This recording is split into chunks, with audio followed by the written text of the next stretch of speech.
Greetings, everyone. What's going on? What's going on? Oh, we got a lot of things for y'all to choose from today. We got a lot of things on the menu. This is Soul Food Channel. The soul food we have is spiritual food.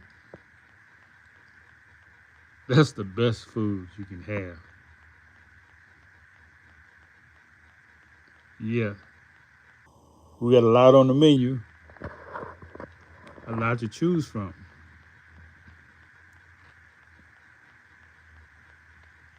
I had a great man told me that once about myself. He said, "You got so many choices. You got so much knowledge that you can choose from this or that."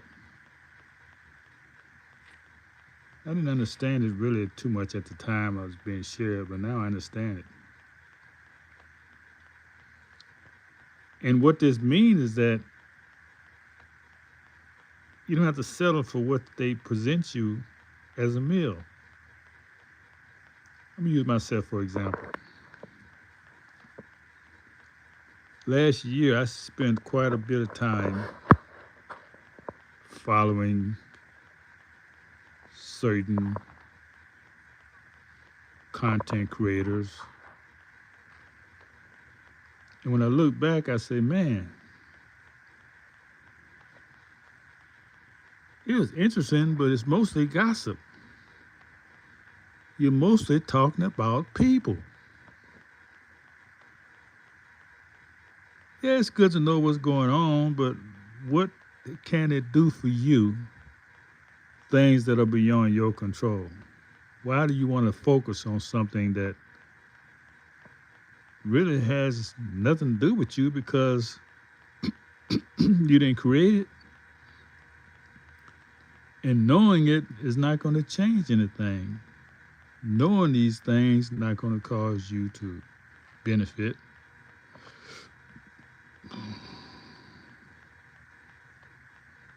Candace, yeah, she talks a lot. She got a lot of information, but how is it going to help you in your community now?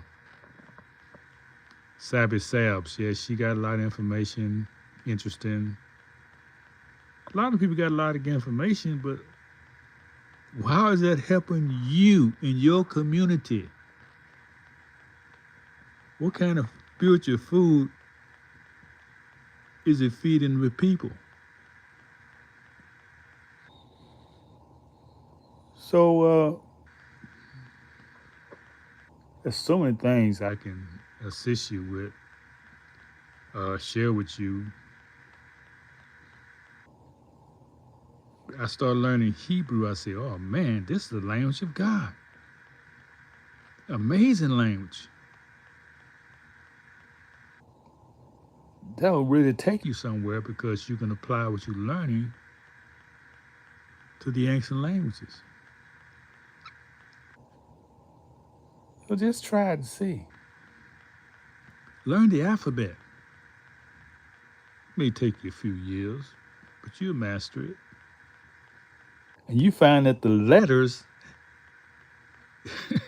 just the letters in the alphabet, like in English and most languages, you got to have a whole word to convey a concept or an idea.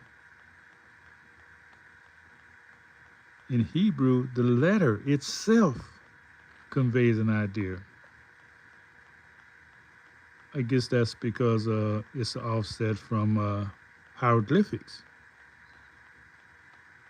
The picture was a symbol worth 1,000 words. So Hebrew is sort of like that. The letter is more than it's a symbol that can mean quite a few things. That's why I say it's a divine language. And it's like a hieroglyphic language in a sense. And it will take you someplace because it has a gematria, a number to it.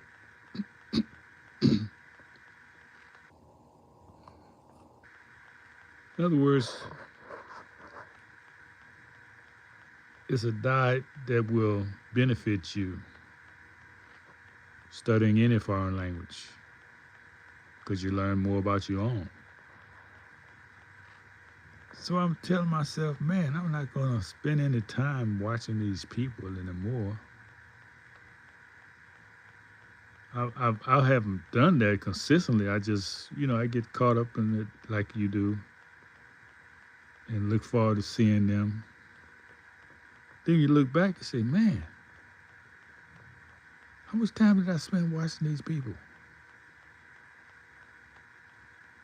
POTUS. Yeah, POTUS is controversial, but you got to create your own. Hey, I came here because I want to let my community know I'm here. So I have a community. We've been sort of like separated or lost touch with each other. That's why I came here. We got a lot. We can go a lot of places. I've learned quite a few things. I want to assist my community.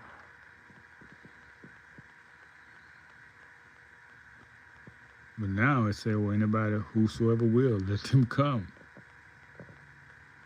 Yeah. In other words, you got to find your own community nowadays because everybody got different paths they're going on. So that's why we got this soul food table. Many things to choose from.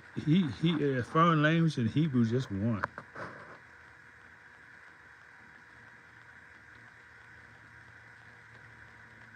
That's just one of the many things that I have in my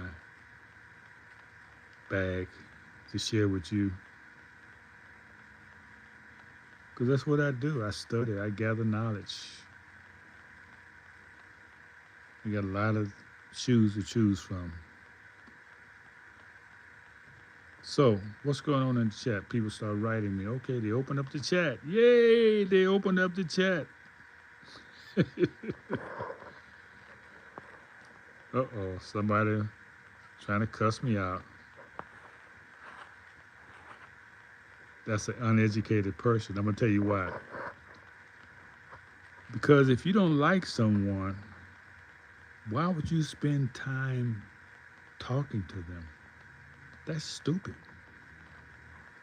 If I find a topic that I don't enjoy or I can relate to,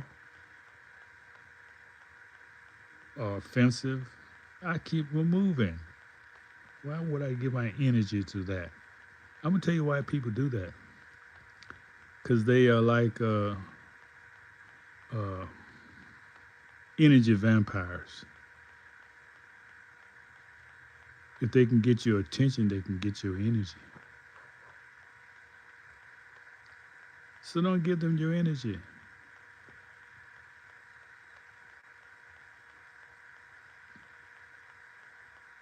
Give them what they should give you. Some of them give it to you. You know what that is, right? Indifference. Indifference. I can care one way or the other about what you're saying or what you're doing or how your body language is trying to tell me something.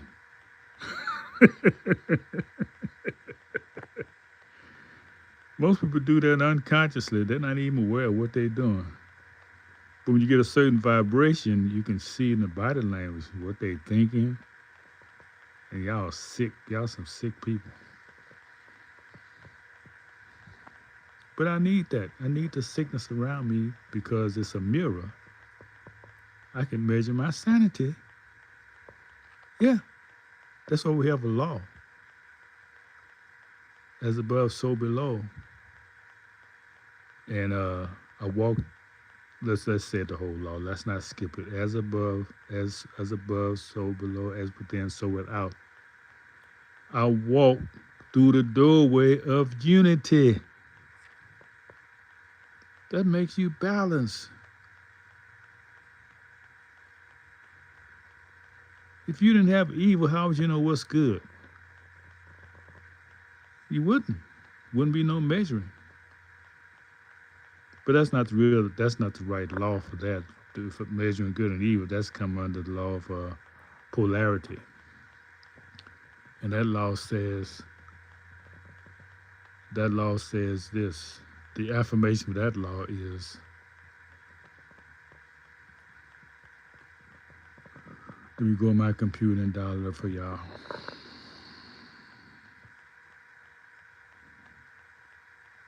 I see both fire and form.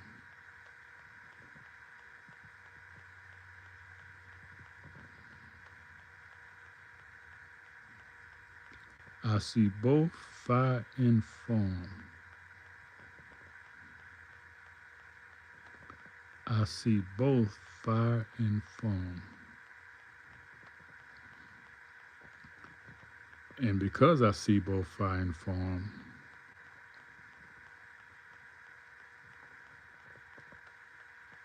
uh,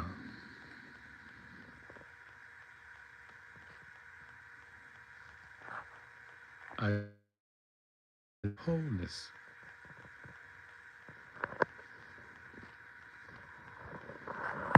Hold on 1 minute. My computer's kind of slowing down on me. So let me go to my notes. Make sure I give it to you right. That's the fourth law.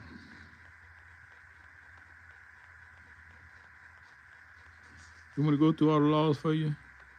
Would y'all like that on the menu? I see both fire and form. Through contrast, I discover wholeness. That's where you say I apply the theory that if you didn't have evil, you wouldn't know good. If you didn't have light, you couldn't measure darkness. If you didn't have darkness, you couldn't measure light. That's wholeness. That's why I discovered in my relationships, I didn't want nobody. I shouldn't want anyone like me.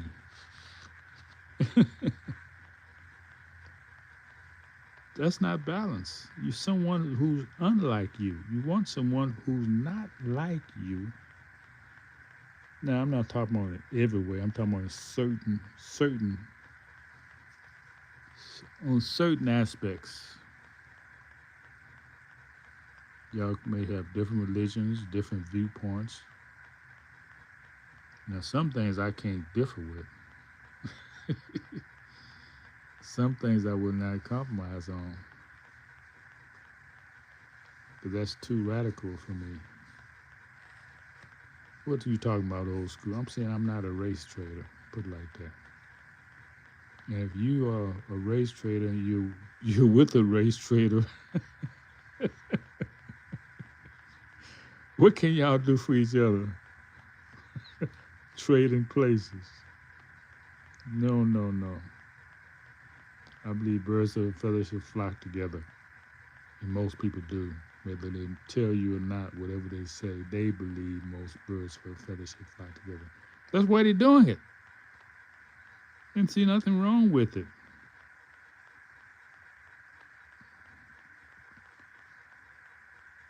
Oh, I got a lot on my menu, a lot on my plate today. Y'all ready for it? Nope, you're not. Well, let's say it like this. You're not in the chat agreeing with me or understanding me, so it's for those who coming on later maybe can vibrate with the message. So it's for them, not for you all. So with that, I'm going to take my leave and leave it for those who come later.